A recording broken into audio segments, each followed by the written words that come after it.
भैया वोट चोरी पे क्या कहना चाहेंगे आप? वोट चोरी पे आपको समझना है। देखिए वोट, आप ऐसे समझिए, इसको हम आसान तरीके से आपको समझाते हैं।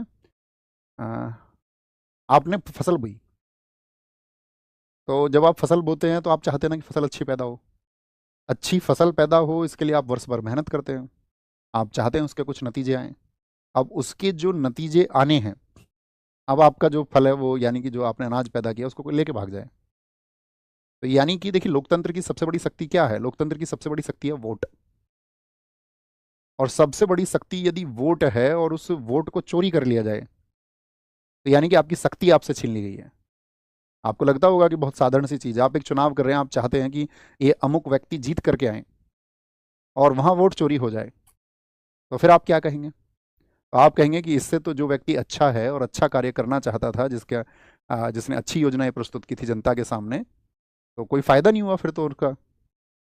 तो राहुल गांधी जी ने सवाल उठाए कि भाई आपका यहाँ पर जो है, हम सवाल उठाते हैं आपसे कि आप यहाँ पर जो है एक पाक्षिक रूप से, जैसे कर्नाटक में सवाल उठाए गए, 1 लाख फर्जी वोटर्स, बहुत जगह सवाल उठाए।